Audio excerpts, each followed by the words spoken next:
بسم الله الرحمن الرحيم.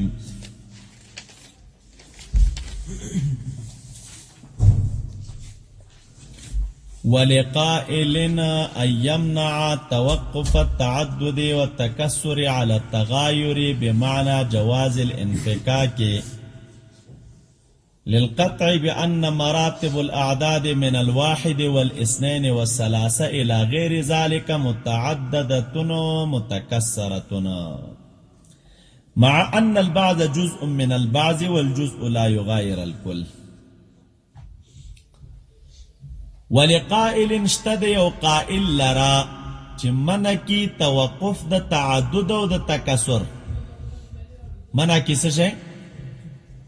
توقف د تعدد، دا معنا چې دا تکسر او تعدد موقوف دی په چا باندې؟ په تغایر باندې، بمعنى جواز الانفکاک، په معنا د چا سره؟ په معنا د جواز الانفکاک سره، چې د دې شي د دې شي نه انفکاک څه شی دی؟ جائز دی.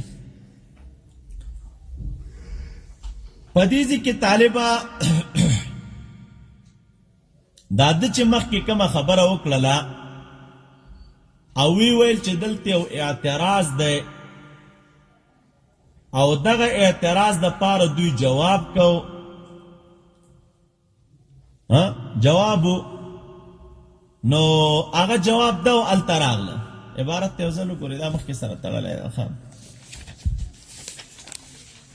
یعنې صفات د الله تعالی عین ذات هم نه دي او غیرم، نو نه لازمیږي قدم د غیر، لکه تاسو چې وایي، نه تکسر د قدمو لکه تاسو چې وایي.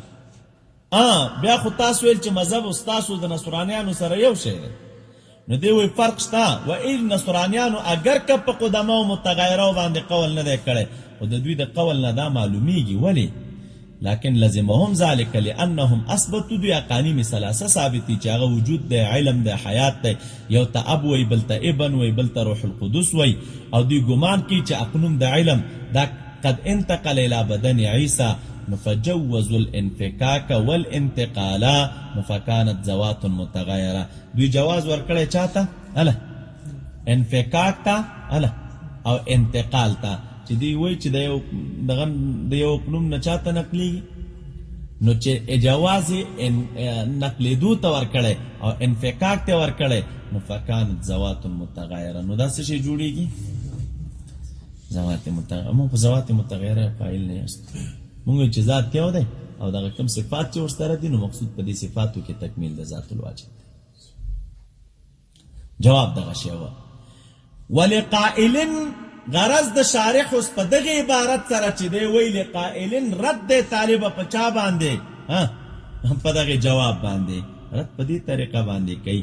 الکه مدار د دغه جواب وی په دې دی چې تعدد او تکسر موقوف شي په تغایر باندې. خو کوم تغایر؟ چې به معنا جواز الانفکاک واخلو. هغه تغایر چې کوم تغایر په معنا د چا سره دی؟ د جواز الانفکاک سره. او مبنى علیه د دغه جواب کمزوری دی. تعدد او تکسر دغه شی څه شی دی؟ کمزوری دی. تاسو څه ګورئ؟ ولقائل یو قائل لرشته دی دا خبره ان یمنع چې منع کی توقف د تعدد او د تکسر علی التغایر، په تغایر باندې. حکم تغایر بمعنى جواز الانفکاک، یعنی څوک به وایي چې دا طالب څه شی دی؟ دا تعدد او تکسر چې ته موقوف وای په چا باندې؟ په تغایر باندې. نو دا تغایر زه بمعنى جواز الانفکاک نخله. وجه خو تا په دې صورت بېلوله چې دا تغایر ته په معنا د چا سره اخیسته؟ زه وای په دې معنا سره ناخلم. او دا ولې ناخلم؟ وجه ته وګوره. ماده د نقض استاده للقطع بأن مراتب الأعداد من الواحد والاثنين والثلاثة إلى غير ذلك متعددة متكسرة، مع أن البعض جزء من البعض والجزء لا يغاير الكل. دا حکما دلته یو قاعده لري. هغه قاعده دا ده وی مراتب د عدد طالب د واحد نه تر غیر نهایت پورې واخله، دا متعدد او متکسر دي. د یو نه واخله تر غیر نهایت پورې چې څومره مراتب د اعداد دي، دا څه شی دي؟ متعدد او متکسر دي. صحیح شو؟ دا ټول جدا جدا مرتبه دي، یو نه ده. ځکه اثنين طالب څه شی ده؟ مرتبه ده من العدد. تعریف د اثنين موږ څنګه کوو؟ ما فوق الواحد او ما تحت دته اثنين وي. همدغه رنګ دا نور اعداد را واخله درې، دا یو عدد دی، مرتبه ده د مراتبو د عدد نه، تعریف یې جدا دی، ځان ته مستقله مرتبه ده. درې چاته وي؟ هله ما فوق د اثنين نه بر او د اربعه نه سو، نو دې ته څه شی ویل کېږي؟ ثلاث. دا چې د هر یو عدد تعریف کوو، دا چې مخکې پسې ځې، نو دا تعریف ته چا دی؟ د دې عدد دی. نو دا ځان ته مستقلې مرتبې دي. نو طالبه د اعدادو همداسې د نورو اعدادو را واخله، او دې کې تغایر بمعنى جواز الانفکاک نشته. تعدد شته، تکسر شته، او تغایر پکې بمعنى جواز الانفکاک نشته. ولی پکې نشته دی طالبه؟ ځکه هر مرتبه د مراتب د عدد نه چې مرتبه څه شی ده؟ اله تحتانی ده، دا جز ده د فوقانی نه. هر مرتبه د مراتب د اعدادو نه چې مرتبه تحتانی راواخلو، نو مرتبه تحتانی دا جز ده د مرتبه لاندې. یو دا مرتبه تحتانی ده، دوا دا مرتبه فوقانی ده، او دا مرتبه تحتانی د مرتبه فوقانی نه جز نه ده. دا یو په دې دوه کې نه ده. د دوه نه بره درې راواخله. دا لاندې مرتبه دو ده او پاس مرتبه څه شي دی؟ درې. دا لاندې مرتبه چې دو ده مرتبه تحتانی، دا جز د مرتبه فوقانی نه نه، دو د دریو نه جز نه ده. نو همداسې پسې ځه چې هر کله قانون داسې شو چې دا لاندې مرتبه تحتانی دا جز ده د مرتبه فوقانی نه، دا که یو مرتبه منګه د بلې نه منفکه کړو، نو هغه عدد نه پاتې کېږي. هغه عدد څه شی طالبه؟ هغه عدد. نو معلومیږي دا چې دلته تغایر بمعنى جواز الانفکاک نشته. زه ته دا مرتبه د دویمو نه د مثلا د دریو نه ته دوه لرې که، نو که ته په جواز الانفکاک قایل چې په تعدد و تکسر کې، نو درې پاتې کېږي. د دوه نه یو لرې که، نو دا دو پاتې کېږي، بیا نه پاتې کېږي که نه. نو د همدې وجې نه ګوره تعدد شته، تکسر شته، او طالبه جواز الانفکاک نشته دی. په مادې د نقص پوه شوئ؟ ولقائل یو قائل لرشته دی چې دا اوی چې منه کی توقف د تعدد و تکسر په تغایر باندې. حکم تغایر هله بمعنى جواز الانفکاک، هغه تغایر چې په معنا د جواز الانفکاک سره دی. دا ولی للقطع د وجه د قطعیت نه په دې خبره چې مراتب د اعداد د واحد نه واخله، من الواحد والاثنين والثلاثه الى غیر ذلك، دی وی دا متعدد دی او متکسر دی، مع ان سره د دینه چې بعضی جز دی د بعضونه، او جز لا یغیر الکل. دو د چانه جز دریو نه کنه، او یو د چانه جز، نو جز د کل سره وو غیر کیږي، او ته څنګه په تغیر قایل؟ دا یو مسله شو. و ايضا لا يتصور، یو اعتراض ور باندې بل هم کوي، هغه دا چې تاسو تعدد او تکسر چې د موقوف غني په تغایر باندې. حکم تغایر بمعنى جواز الانفکاک. نو تاسو اهل سنت خو په عادت د صفاتو کې څه شی دی؟ خلاف. دا خلاف رستو را روان دی، او خلاف داسې دی سو کوئی صفات سبعه دي او سو کوئی صفات، دا اشاعره او د ماتوریدی او اختلاف دی پکې. څوک صفات اته غني او څوک صفات او غني. ښه په یو صفت کې د دوی اختلاف دی چې دا صفت التکوین دی. څوک وایي دا د صفاتو حقیقي او د الله تعالی نه دی لکه ماتوریدیه، او څوک وایي نه دی، ځکه تکوین ویلی شي اخراج شیء من العدم الى الوجود، او اخراج نسبت ته په مابین د مخرج او مخرج کې. اخراج نسبت ته په مابین د چا کې؟ د مخرج او مخرج کې. مخرج الله تعالی دی او مخرج هغه ممکن دی، او نسبت د یو جانب صفت نه وي، بلکې دا صفت ته چا وي؟ د مجموع الطرفین وي. نسبت ته چا؟ یو جانب صفت، بلکې دا صفت ته چا وي؟ د مجموع الطرفین وي. نو تکوین صفت حقیقیه نشو، تکوین پکې داخل نه. او څوک وایي چې تکوین هم په صفاتو کې دی، ځکه تکوین عبارت دی د چا نه؟ د دغه اخراج نه دی، بلکې تکوین وایي مبدأ الاخراج نه عبارت دی. د چا نه؟ دې کې خبره نشته دی، هغه خپله را روانه ده چې تکوین د چا نه عبارت دی، څه کوو څه نه کوو. نو چې هر کله خبره داسې شوله، نو ستاسو په تعدد د صفاتو کې نزاع ده. څوک وایي اووه دي او څوک وایي لانجه په چا کې ده؟ په تکوین کې. څوک تکوین ځان ته مستقل صفت شماري او څوک نشماري. نو چې هر کله لانجه شوله او دا تعدد او تکسر موقوف شه په تغایر باندې بمعنى جواز الانفکاک، نو په صفاتو کې خو تاسو انفکاک ناروا وای. په صفاتو کې تاسو انفکاک څه شی وای؟ نه. نو بیا خو صفات تاسو په نسبت متعدد نشو، تاسو نزاع تعدد د صفاتو کې شته، نو بیا دا نزاع چې د څه شي کېږي نه صحیح کېږي. ځکه تاسو تعدد او تکثر موقوف په چا باندې وای؟ په تغایر باندې، بمعنی جواز الانفکاک. او تاسو انفکاک د صفاتو د ذات د الله تعالی نه هم ناروا وای، او یو صفت د بل نه هم څه شی وای ناروا وای. ځکه دی وای چې دا صفات د الله تعالی د ذات نه څه شی کېږي، نه مغایر کېږي، نه ترې نه جدا کېږي. او سره د دې نه تاسو وایي چې کوم شي کې تعدد او تکثر وي، نو هغه بنا دی په تغایر باندې، او هغه تغایر راځي بمعنی جواز الانفکاک. د خدای تعالی صفت شته، خو د دې صفاتو انفکاک د باري تعالی نه کېږي. او سره د دې چې تعدد او تکثر په صفاتو کې شته، تعدد او تکثر په چا کې شته؟ نو تاسو وایي چې کوم شي کې تعدد او تکثر وي، هغه موقوف په تغایر باندې، او تغایر بمعنی جواز الانفکاک. نو په صفاتو کې تغایر شته، او تغایر ته موقوف وي په چا باندې؟ په معنا جواز الانفکاک. نو ولې انفکاک د صفاتو د باری تعالی نه صحیح دی؟ بلې ته ګورئ.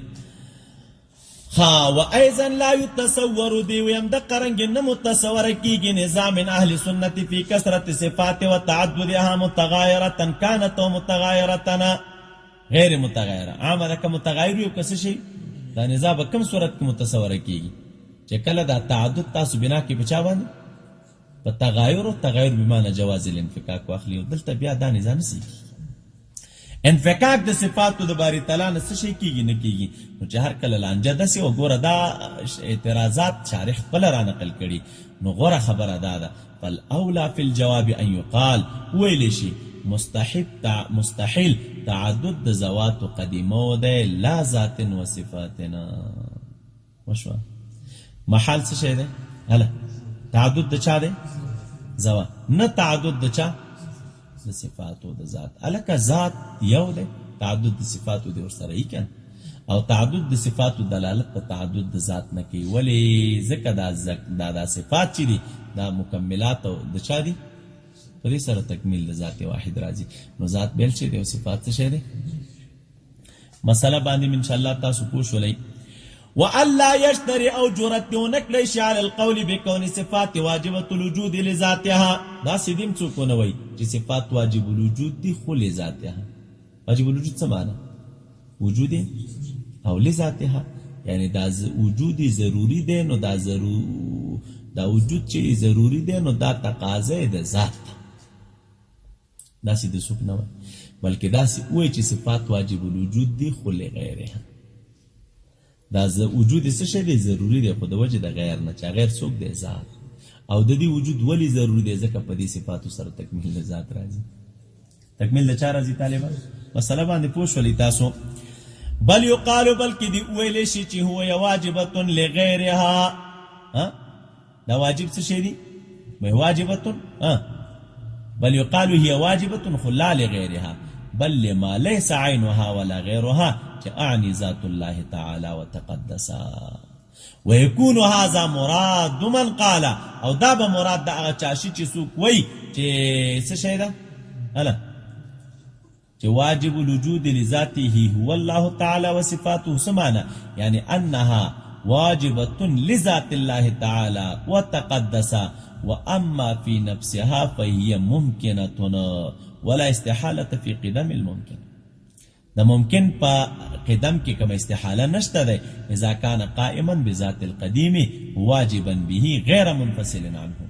چې کله دا څه شی وي، کله قائمي تر ذات ته چا پورې ممکن دی، او د ذات ته قدیم پورې قائم دی، واجبا به واجب دی په هغه باندې، یعنی دا وجوب د وجه د غنه راغلی بنفسها، چې خپل ورته وګوري نه ممکن ده. وجوب د چا نه راغلی؟ د وجه د غیر نه راغلی، او غیر منفصل دی عنه، د غنه جدا کیږي نه. نو چې نه جدا کیږي نو قانون دا شه چې فلیس کل قدیم الها، هر قدیم څه شی نه دی وشوا حتی یلزم، چې لازم چې د وجود د قدماو نه وجود د الهو، ولکن ینبغي، لیکن مناسب دا د اوس عذر پیش کوي چې صفاتو باندې د قدیم اطلاق مه کوه، ځکه بیا خو هم قول د تعدد د قدماو خو راغی، د دې لپاره عذر پیش کوي. لكن ينبغي أن يقال إن الله تعالى قديم بذاته موصوف بصفاته، ولا يطلق القول بالقدماء، ولي لئلا يذهب الوهم. ويبيخي بقدماء تلفظ مكوا زكاة وهم ذهاب نكيديتا، لأن كل منها قائم بذاته موصوف بصفات الألوهية. تاسي سوكنوي چې څه شی وي طالبا واجب څه شی وي؟ قدیم. هله قائم بذات وي، کوم شی چې قائم بذات وي هغه خو الہ وي. نو دا وهم د چا را نشي چې لکه دا صفات به هم څه شی وي؟ الہ. دا ځای ګران دی. ولصعوبة هذا المقام، چونکې دا ځای ډېر ګرانو. ذهبت المعتزله، معتزله ذهاب کړی دی فلاسفو الى نفي صفات، نفي د چاته هله دوی دې ته ذهاب کړی چې صفات باری تعالی لره نشته دی.